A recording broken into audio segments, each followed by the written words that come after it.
താൻ ഇവിടെ വന്ന് നിൽക്കുക, അവരിറങ്ങാൻ വേണ്ടി തന്നെയും കാത്തു നിൽക്കുക. എന്താ അത് കൊച്ചു കുട്ടികളെ പോലെ? എന്നെ പിരിഞ്ഞു നിന്നിട്ടില്ലേ അവള്? അവള് കടൽ കടന്ന് പോകുന്നില്ലല്ലോ. ഏറിയ ഒരു 3 മണിക്കൂറിന്റെ ദൂരം അത്രല്ലേ ഉള്ളൂ. വരിക, അവര് യാത്ര അയക്കുക. വരിക. എനിക്ക് പേടിയാ വല്യമ്മ.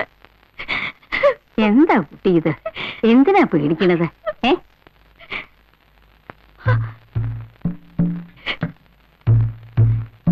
എന്നെ പറഞ്ഞേക്കാണെന്നെന്താ? പോകാതെ പറ്റില്ലല്ലോ മോളെ. ഇനി നിന്റെ വീടതല്ലേ. അവിടെ നിന്റെ ഇഷ്ടത്തിന് നിൽക്കാൻ ആളുണ്ടായെന്ന് വരില്ല. കുട്ടികളൊക്കെ നിർത്തണം. വേണുവിന്റെ കാര്യങ്ങളൊക്കെ ഇനി നീ വേണം നോക്കാൻ. എന്നോട് വഴക്കൂടണമല്ലോ അവനോട് വഴക്കൂടരുത്. എന്നെ നന്ദാന്ന് വിളിക്കണ പോലെ അവനെ പേര് വിളിക്കരുത്. പറയുന്നൊക്കെ മനസ്സിലാവുണ്ടോ?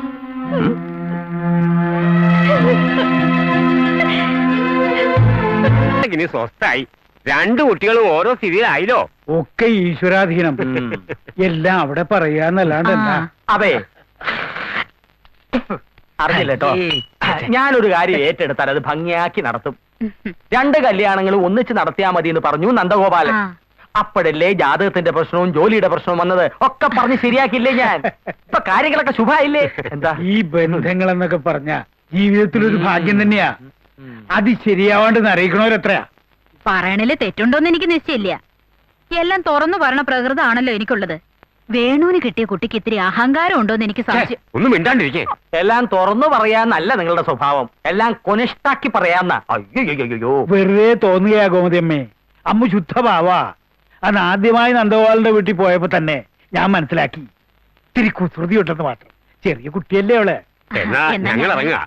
വേണു, അമ്മു, ദേ ഇവരിറങ്ങാന്ന്. വേണോട്ട് വേണേ പൊയ്ക്കോളൂ, ഞാനില്ല. നിന്നെ കാണാനും കൂടി അവരിവിടെ വന്നിരിക്കുന്നേ. അവിടെ ഒരു തടിച്ചുണ്ട്, ഒരു ഇടുമ്പി. ഈ മാല എത്ര പോനാ? ആ ചെയിൻ എവിടുന്ന് വാങ്ങിയതാ? കമ്മലിന്റെ ഡിസൈൻ ആര് തെരഞ്ഞെടുത്താ? കണ്ടോടെ എനിക്കതിനെ. അമ്മ, ഞാൻ നിങ്ങളെന്താ വരാത്തെ? അവര് പോകാൻ നിൽക്കുന്നു. അവള് വരണില്ലെന്ന്. അവര് പൊയ്ക്കോട്ടെ അച്ഛാ. ഒന്നങ്ങട് വരുന്നേ. ഞാനില്ല, ഞാനില്ലെന്ന് പറഞ്ഞില്ലേ?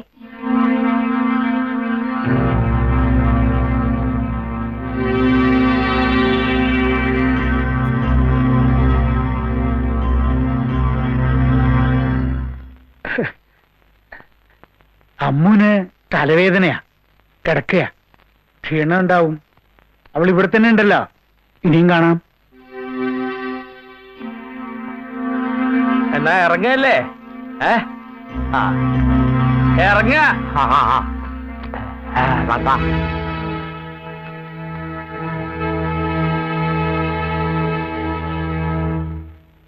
മോശമായി പോയി നീ ഉമ്മറത്തേക്ക് ചെല്ലാഞ്ഞത്. എന്ത് മോശം? ആ ഇടുമ്പി എനിക്ക് ഇഷ്ടമില്ലാത്തോണ്ടല്ലേ? അച്ഛന് വല്ലാത്ത വിഷമായി. എന്തിന്? അച്ഛൻ വന്ന് വിളിച്ചിട്ട് നീ ചെല്ലാഞ്ഞതിന്. അനുസരണക്കേട് അച്ഛന് ഇഷ്ടമല്ല. അച്ഛനൊരു മാഷാണേ. അയ്യോ, ഞാൻ അതൊന്നും ഉദ്ദേശിച്ചില്ല. ഞാനും ഒരു മാഷാണ്. സോറി, അച്ഛനോടുള്ള അനുസരണക്കേട് കൊണ്ടൊന്നുമല്ല. ഞാൻ ഇപ്പൊ തന്നെ പോയി മാപ്പ് പറയാം.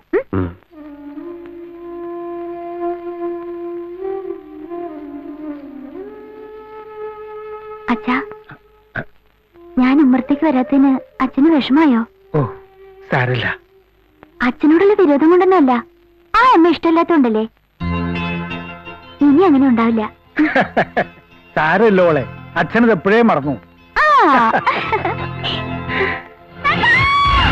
അമ്മോ,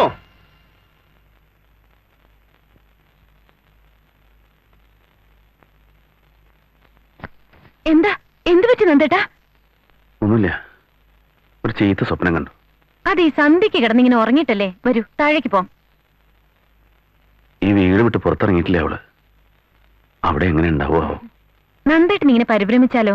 ഒന്നിനെ കോണം പോകുന്ന കുട്ടിയല്ലേ അവള്? ഇപ്പോഴും കൊച്ചുകുട്ടിയെന്ന വിചാരം. ഇപ്പോഴും കൊച്ചുകുട്ടി തന്നെ അവള്. ഇതുവരെ തലയിലും താഴത്തും വെക്കാതെ നോക്കാൻ ഞാനുണ്ടായിരുന്നു. എന്താ നന്ദേട്ടാ ഇത്? അവിടെ അവളെ നോക്കാൻ വേണൂല്ലേ? അച്ഛനില്ലേ? ആ, എല്ലാരും ഉണ്ട്. ഗൗരിയുടെയും വേണുവിന്റെ അമ്മയെ ഞാൻ കല്യാണം കഴിച്ചോണ്ട് വരുമ്പോഴും ഇതെന്നായിരുന്നു സ്ഥിതി. പെണ്ണുങ്ങൾ ആരും ഇല്ല വീട്ടിലെ. അച്ഛനും അച്ഛന്റെ ഏട്ടനും മാത്രം. അവിടെ നേരെ മറിച്ചാ. എല്ലാരും പെണ്ണുങ്ങളാ. നന്ദൻ മാത്രമേ ആണായിട്ടുള്ളൂ. അതെന്താ? കുട്ടിയമ്മയുടെയും പരമന്റെയും കാര്യ ഞാൻ പറയണേ. കുട്ടിയമ്മ കഥകളിയില് പെൺവേഷം കെട്ടിയിരുന്ന ആളാ. പരമനില്ലേ, വെള്ളച്ചിന്റെ ഭർത്താവ്, അയാൾക്ക് ഭഗവതിന്റെ വേഷം കെട്ടില്ല പണി. അങ്ങനെ 2 പേരും പെണ്ണുങ്ങളാ. ഇതേ കൊണ്ട് മുകളിലോട്ടിയല്ലേ. പുതുമണവാട്ടിയെ അറയിലാക്കാൻ ഇവിടെ അമ്മായിയോ ചെറിയമ്മയോ ആരും ഇല്ല. ഇനി ഇവിടുത്തെ എല്ലാ കാര്യങ്ങളും നീയാണ് നോക്കേണ്ടത്. ഗൃഹലക്ഷ്മി എന്ന് കേട്ടിട്ടില്ലേ? അതൊരു മാസികയുടെ പേരില്ലേച്ചാ? എന്നെ കൊണ്ട് ആവും പോലെയൊക്കെ മണിയറ അലങ്കരിച്ചിട്ടുണ്ട് ട്ടാ.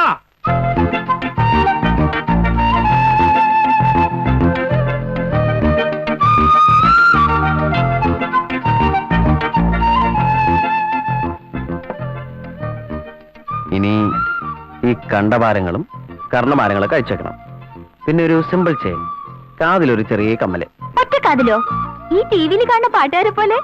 അതല്ല, 2 കാതിലും ഓരോ ചെറിയ കമ്മല്, 2 വള, അത്ര മതി. ഈ ഭാരങ്ങളൊന്നും ഇല്ലാതെ തന്നെ എന്റെ അമ്മ വളരെ സുന്ദരിയാ. അതൊക്കെ പോട്ടെ, വീടൊക്കെ കണ്ടോ? വീടൊക്കെ ഞാൻ കണ്ടു. ചെറിയ വീടാ. ചെറിയ കുടുംബം സന്തുഷ്ട കുടുംബമെന്നാ. അത് രാഷ്ട്രീയക്കാരുടെ മുദ്രാവാക്യെന്നാ വെള്ളച്ചി പറയണേ. രാഷ്ട്രീയക്കാരുടെ അല്ല, കുടുംബാസൂത്രണക്കാരുടെ.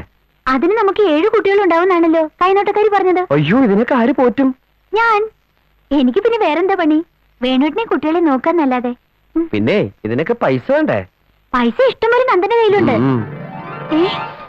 ആരാ അതിന്റെ മുകളിൽ മുല്ലപ്പൂട്ടിരിക്കണേ? അത് മണിയാറ് ഒരുക്കി വെച്ചിരിക്കുന്നല്ലേ? എനിക്കിതൊന്നും ഇഷ്ടമല്ലെന്ന് അറിഞ്ഞൂടെ?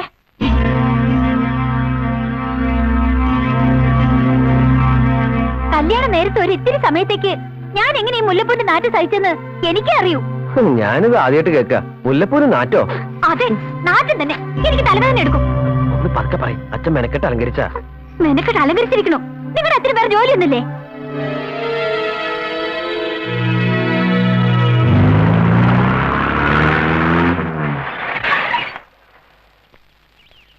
അയ്യോ, വലിയൊരു പാമ്പ്. മൂർഖനാ, പേടിച്ചു പോയി. നന്ദനും ഗൗരിയത്തിന് വരണ വഴിയാ. എവിടെ പാമ്പ്? തൊടിയില്. ഞാൻ പറഞ്ഞിട്ടില്ലേ തൊടിയിലൊന്നും ഇറങ്ങി നടക്കണ്ടെന്ന്. മത്തൻവെള്ളിയില്ലേ മത്തൻ, എത്ര വലുതായി നോക്കാൻ പോയതാ ഞാൻ. അച്ഛനും വേണു ഇവിടെ? വേണുട്ടൻ കോളേജിൽ വന്നിട്ടില്ല. അച്ഛന്താ അപ്പുറത്തെ വീട്ടിലേക്ക് പോയതാ. വീടിനകത്തും പേടിപ്പിക്കുന്ന ജീവികളെന്നെന്താ? പൂച്ച, എട്ടുകാലി. ഇന്നാളുണ്ട് അടുക്കളയിൽ ഒരു പോക്കാച്ചി തവള. ദാ ഇത്രയുണ്ട്. അതൊക്കെ എല്ലായിടത്തും ഉള്ളതല്ലേ. അമ്മ വലിയ വീട്ടിൽ വളർന്നോണ്ട് തോന്നതാ. കുറച്ചു കഴിഞ്ഞ എല്ലാം ശരിയാവും. എവിടെ ശരിയാവാനാ? ഓരോ ദിവസം പുതിയ പുതിയ പേടികളാ. മനസ്സ് പേടിക്കാ രാവിലെ എണീക്കുമ്പോ മുതല്. നന്ദാ, ഞാൻ നമ്മുടെ അവിടേക്ക് വന്നോട്ടെ? നിനക്ക് എപ്പോ വേണേലും അങ്ങോട്ട് വരാലോ. പക്ഷേ നീ ഇവിടെ അല്ലേ മോളെ നിൽക്കേണ്ടത്. എന്നാലും ഈ ഡേഞ്ചറസ് സർക്കംസ്റ്റൻസസിൽ എങ്ങനെയാ കഴിഞ്ഞുകൂടുക? നീ വേണോനോട് പറയും കുറച്ചു ദിവസം അവിടെ നിൽക്കാൻ. അല്ലെങ്കിൽ കുറച്ചു ദിവസം ആക്കണേ, അവിടെ ധാരാളം സ്ഥലം ഉണ്ടല്ലോ. നന്ദേട്ടൻ തന്നെ വേണുനോട് ചോദിച്ചോളൂ. ഇതാ വരുന്നുണ്ട്. വാ അമ്മു. നിങ്ങൾ എപ്പോ വന്നു? വന്നോളൂ. ഞങ്ങള് 3-4 ദിവസം അവിടെ പുറപ്പെടാൻ തുടങ്ങിയിട്ട്. ഇന്ന് നാളെന്ന് പറഞ്ഞാൽ നീണ്ടു. വാ. അങ്ങോട്ട് കാണാത്തോണ്ട് ഇങ്ങോട്ട് അന്വേഷിച്ചിറങ്ങിയതാ. നിങ്ങൾക്ക് കുറച്ച് ദിവസം അവിടെ ഒന്ന് താമസിച്ചൂടെ? കോളേജിൽ പോകാനും അവിടെ നല്ല അടുത്ത്.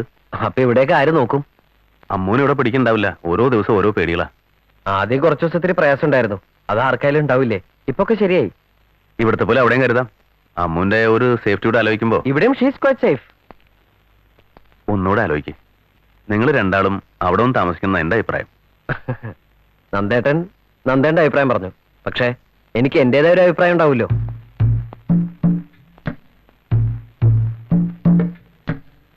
രാവിലെ ഇറങ്ങിയത് അമ്മു വേണു. എന്താ ഇത്ര വൈകണോ? കുട്ടികളുടെ കല്യാണം കഴിഞ്ഞ അങ്ങനെ തന്നെയാ. ഓരോരുത്തരും അവരവരുടെ വഴി നോക്കി പോകും.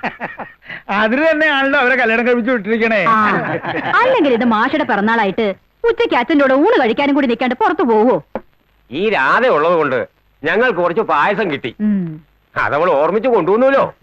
മക്കളെ കണ്ടും മാമ്പ് കൊണ്ടും കൊതിക്കല്ലേന്നൊരു ചൊല്ല് കേട്ടിട്ടുണ്ട്. ഏയ്, ഒരു ചൊല്ലിലും കൊതു വന്നിട്ടില്ല. അവർക്ക് ഇന്നല്ലേ ഒരു ഒഴിവുള്ളൂ. ഞാൻ പോണു. അമ്മ അന്വേഷിക്കുന്നുണ്ടാവും.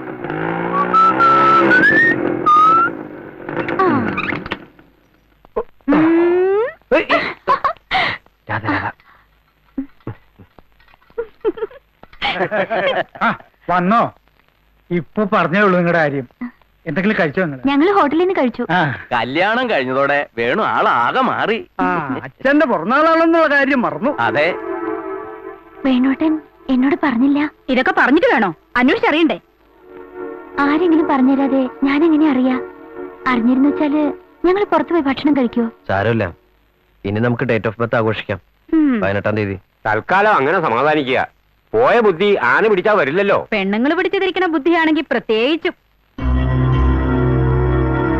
കേറി വരണ പെണ്ണുങ്ങൾ നന്നാവണം, അല്ലെങ്കിൽ ഇങ്ങനെയൊക്കെ ഉണ്ടാവും. ഞാൻ വലിയ കയറി വന്നൊന്നുമല്ല. അങ്ങനെ അവര് പറഞ്ഞില്ല. അങ്ങനെ തന്നെ അവര് പറഞ്ഞതിപ്പോ. ഇനി ഇത് വഴക്കാവണ്ട. ഗോമതി നമുക്ക് പോവാം. ഞാൻ എന്ത് പറഞ്ഞാലും വഴക്ക്. ഈ ഇടുപ്പി പറയുന്നതിന് ഒരു കുഴപ്പമില്ല. നീ എന്താടി എന്നെ വിളിച്ചത്? എപ്പോഴും വിളിക്കണ എന്നെ ഇടുപ്പി. നീ ഒന്നും മിണ്ടാതിരിക്കേ. ഇതിനോട് മിണ്ടായിരിക്കാൻ പറയാം. ആദ്യം കുറെ സംസ്കൃത ശ്ലോകർ വരും. വൈകുന്നേരം ആവുമ്പോ പരദൂഷണം പറയാം. മോളെ വാക്ക് കുറച്ച് ഏറി പോകുന്നു. മോളത്രേ അച്ഛൻ അവരുടെ കൂടെ തന്നെയാ. അവരെന്തെങ്കിലും പറഞ്ഞാലും നിനക്ക് സഹിച്ചൂടെ? മൂത്തോരല്ലേ അവര്? അവരുടെ അഹമ്മദ് ഞാൻ എന്തിനു സഹിക്കണം? അമ്മ നീ ഒന്നും മിണ്ടാതിരിക്കട്ടോ. ഈ ഇടുപ്പി പറയണ നിങ്ങളൊക്കെ കേട്ടോളൂ. എന്നെ കൊണ്ട് വയ്യ. കേട്ടില്ലേ അഹങ്കാരം പറയണത്? ആഹാ, ഞാൻ പറയണ അഹങ്കാരം തോന്നിയാസം. ഇവന്റെയൊക്കെ എന്തും പറയാം. എന്നോടുള്ള അസൂയ നിങ്ങൾക്ക് ഈ വയസ്സുകാലത്ത്. ഞങ്ങൾ ഒന്നിച്ച് നടക്കുന്നുണ്ടുള്ള അസൂയ. അമ്മ നീ അകത്തേക്ക് പോകുന്നുണ്ടോ? ഈ അസൂയ വെച്ചോണ്ട് നടന്നിട്ടാ നിങ്ങൾ ഒറ്റയ്ക്കായത്. നിങ്ങളുടെ ഭാര്യ വരെ.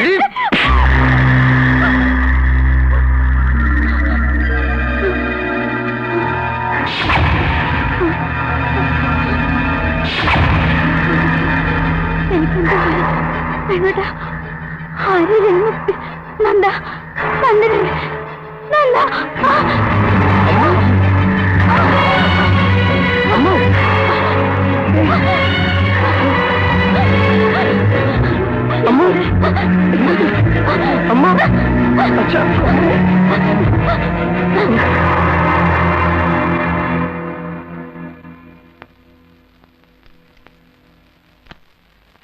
ബാർബിറ്റോൺ പതിവായി കഴിക്കാറില്ല.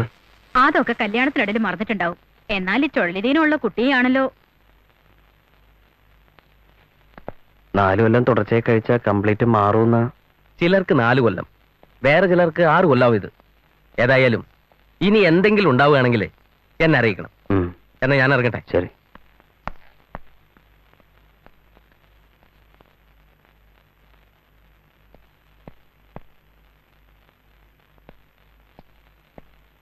വേണു, സുഖമില്ലാത്ത കുട്ടിയാണ് അമ്മൂന്ന് നിനക്ക് നേരത്തെ അറിയായിരുന്നു അല്ലേ?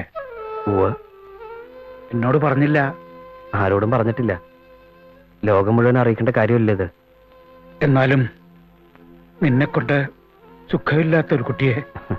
ഇതൊരു മഹാരോഗമൊന്നുമല്ല അച്ഛാ, ക്യാൻസറോ പകർച്ചവ്യാധിയെ പോലെ. എന്നല്ല ഞാൻ പറഞ്ഞത്. വേണ്ടാന്ന് വെച്ചാ വേണ്ടാന്ന് വെക്കായിരുന്നു. ഇനി പറ്റില്ലല്ലോ. ഇപ്പോഴല്ല, നേരത്തെയും പറ്റില്ല അച്ഛാ. എനിക്ക് എന്തെങ്കിലും പറയാൻ കഴിയുന്നതിന് മുന്നേ ഗൗരിയുടെ കാര്യം പറഞ്ഞ അച്ഛനെന്നെ നാവ് കെട്ടിട്ടല്ലോ.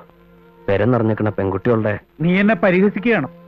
അല്ല, അത്രയ്ക്ക് കുരുത്തക്കേട് ഞാൻ വാങ്ങിവെക്കില്ല. ഗൗരിയുടെ ജാതകദോഷത്തെ കുറിച്ച് ഞാനും ആലോചിച്ചു എന്ന് വെച്ചാൽ മതി.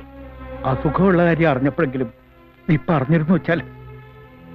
അപ്പോഴേക്കും വൈകി. കഴിഞ്ഞ കാര്യങ്ങള് ഇനി എന്തിനാച്ചാ പറയണേ? ഏടത്തി അനിയനും കൂടി ഈ വയസ്സനെ പറ്റിച്ചില്ലേ? ഇല്ലച്ചാ, കല്യാണം കഴിഞ്ഞിട്ടാണ് അമ്മോന് ഇങ്ങനെ ഒരു അസുഖം വന്നെന്ന് വെച്ചാ നമ്മൾ ഉപേക്ഷിക്കോ അത് ചികിത്സിക്കോ? ഇതങ്ങനെയല്ലല്ലോ. ആണെന്ന് വിശ്വസിച്ചാ ഈ വിഷമൊക്കെ മാറും. ഒക്കെ ഓരോ വിശ്വാസങ്ങളല്ലേ അച്ഛാ.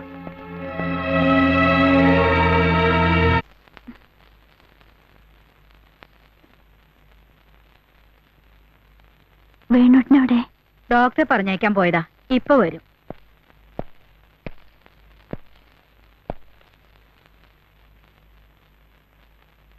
ഭേദമുണ്ടോ?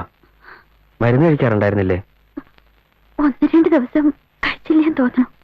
അവിടെ ആവുമ്പോ നന്ദൻ ഓർമ്മിച്ചെടുത്ത് തരും. ഞാൻ ഇടയ്ക്കത് മറക്കും. പതിവ. തുടർച്ചയായിട്ട് കഴിക്കണമെന്നാണ് ഡോക്ടർ പറഞ്ഞത്. ഇതൊക്കെ അവനവൻ ഓർമ്മിച്ച് ചെയ്യേണ്ട കാര്യങ്ങളല്ലേ? എന്താണാവോ എനിക്ക് ഇടയ്ക്കിടയ്ക്ക് ഇങ്ങനെ വരണേ? പൂജയും പാട്ടും എത്ര കഴിച്ചു, മരുന്ന് എത്ര കഴിച്ചു. വേണുവേട്ടൻ എന്നോട് കരുപ്പ് തോന്നുന്നുണ്ടാവും. എന്താ ഇത്? സമാധാനായിട്ടിരിക്കെ. തല ചുറ്റി വീഴാൻ പോകുമ്പോ ആരും ഇല്ലാണ്ടാവണം തോന്നുക. വേണുട്ടാ, ഇങ്ങനെ ഞാൻ ദേഷ്യപ്പെടാൻ തുടങ്ങുമ്പോ 5 മിനിറ്റ് ക്ഷമിക്കോ, സഹിക്കോ? പിന്നെ ഒക്കെ ശരിയാവും. അല്ലാണ്ട് എന്നെ പിന്നെ ദേഷ്യപ്പെട്ടാല് ഞാൻ എന്താ ചെയ്യേണ്ടത് എനിക്കറിയില്ല. വേണട്ടാ, ഒന്നും സാരമില്ലമ്മോ, കുഴപ്പമില്ല.